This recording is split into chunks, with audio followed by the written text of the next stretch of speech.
반갑습니다. 오늘도 하나님 말씀 앞으로 나오신 우리 모든 성도님들을 주님의 이름으로 환영하고 축복을 드립니다. 오늘은 날마다 행복한 묵상 25번째 주 두 번째 시간입니다. 우리를 위로하셨으니입니다. 말씀은 고린도후서 7장 5절부터 7절까지 말씀입니다. 제가 대표로 말씀 한번 읽어드리도록 하겠습니다. 우리가 마게도냐에 이르렀을 때에도 우리 육체가 편하지 못하였고 사방으로 환난을 당하여 밖으로는 다툼이요 안으로는 두려움이었노라. 그러나 낙심한 자들을 위로하시는 하나님이 디도가 오므로 우리를 위로하셨으니 그가 온 것뿐 아니요 오직 그가 너희에게서 받은 그 위로로 위로하고 너희의 사모함과 애통함과 나를 위하여 열심 있는 것을 우리에게 보고함으로 나를 더욱 기쁘게 하였느니라. 아멘. 자, 묵상 질문 1번입니다. 바울이 밖으로는 다툼을, 안으로는 두려움을 느끼고 있었던 이유는 무엇 때문입니까? 여러분, 고린도 교회는 바울이 세웠던 교회였습니다. 바울은 고린도 지역에 교회를 세우고 그들과 열심히 신앙생활을 하다가 다른 지역에 교회를 세우기 위해서 이 고린도 지역을 떠나가게 되었죠. 근데 바울이 떠나가고 나니까 고린도 지역의 성도들에게는 여러 가지 신앙적인 질문들이 생겨나게 되었습니다. 그리고 이 질문들을 고린도 교회 대표단이 에베소에서 사역하고 있었던 바울에게 전해주게 되었죠. 이러한 질문에 대해서 바울이 썼던 편지가 바로 고린도 전서였습니다. 그런데 문제는 그 이후에 바울의 사도권까지 의심하는 사람들이 고린도 교회 안에 생겨나게 되었다는 것입니다. 그래서 바울은 어쩔 수 없이 고린도 교회를 직접 방문하게 되었지요. 우리는 이것을 흔히 근심의 방문이라고 부릅니다. 그런데 그럼에도 불구하고 바울의 사도권에 대한 문제는 해결되지 않았고 바울의 신실했던 동역자들마저도 침묵하게 되었습니다. 그 후에 바울은 그 지역을 바로 직접 방문하지 않고 다른 지역에서 열심히 사역하면서 그들이 변화되기를 간절히 기도하고 있었습니다. 그 사이에 바울이 진짜 눈물을 흘리는 심정으로 썼던 편지가 바로 눈물의 편지라고 불리는 편지입니다. 바울이 고린도 교회를 위해서 이토록 눈물을 흘리는 마음으로 편지를 썼던 이유는요, 단순히 자신의 사도권 문제 때문만은 아니었습니다.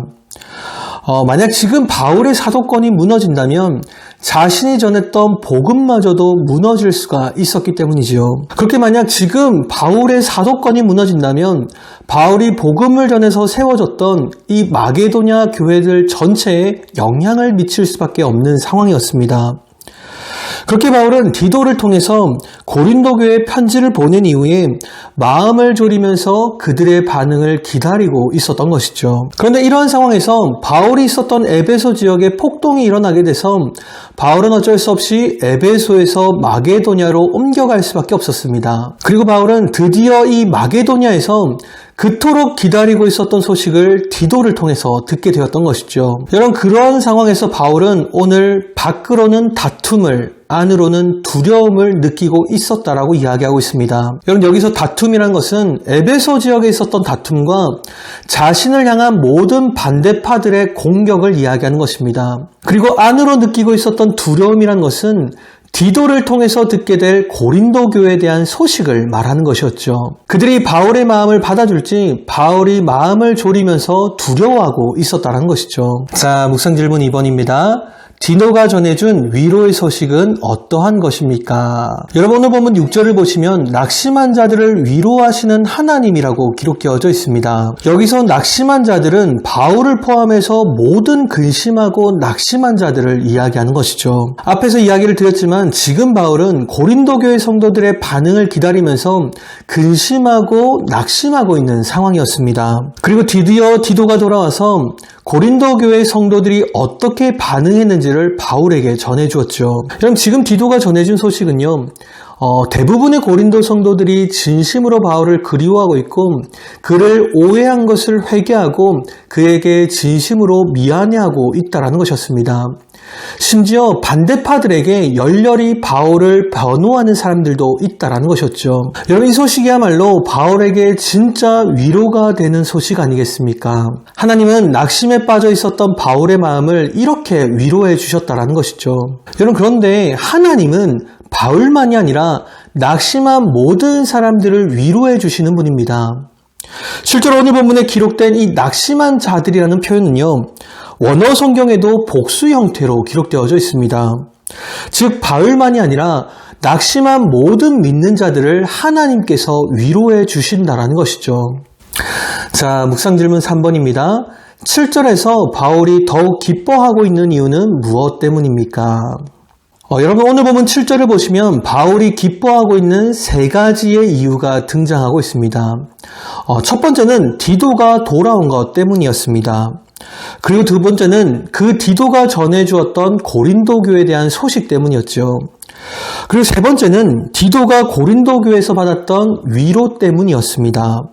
즉 한마디로 지금 바울이 기뻐하고 있는 이유는 단순히 디도가 전해주었던 소식 때문이 아니라 바울이 더욱더 기뻐할 수 있었던 이유는 고린도 교회 성도들이 디도를 진심으로 잘 섬겨주고 위로해 주었기 때문이라는 것이죠.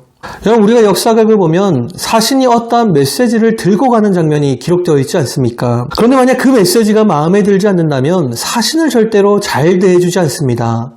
사신을 죽이거나 전쟁이 나게 되죠. 근데 지금 고린도 교회 성도들이 디도를 진심으로 잘 섬겨주고 위로해 주었다는 것은요, 디도가 전해주었던 바울의 메시지를 고린도 교회 성도들이 진심으로 기뻐했다는 것입니다.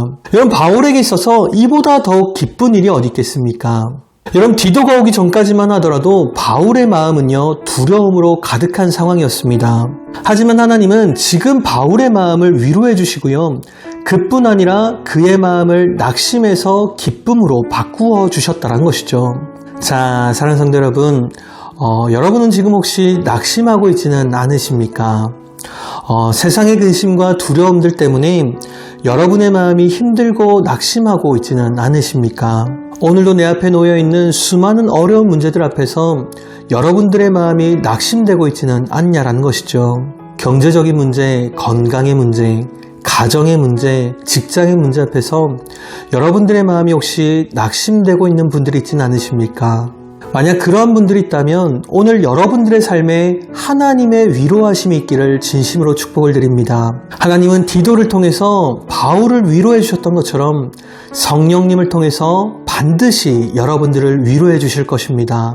그리고 성령님이 임재하시면 우리 마음 가운데 있던 낙심과 두려움은 하나님이 주시는 기쁨으로 바뀌게 될 것입니다. 그렇게 오늘도 우리 모든 성도님들이 하나님이 주시는 위로와 기쁨을 누리는 귀하고 복된 하루가 되시기를 주님의 이름으로 축복을 드립니다. 우리 시간 함께 기도하도록 하겠습니다. 이 시간 함께 드릴 기도의 제목은 연약한 지체들 가운데 하나님의 위로하심이 있기를 우리가 함께 기도했으면 좋겠습니다.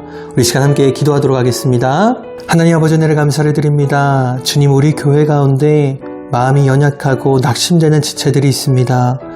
우리 가운데 있는 어렵고 힘든 상황과 문제들 앞에서 지금 마음이 무너지고 낙심되는 분들이 많이 계십니다.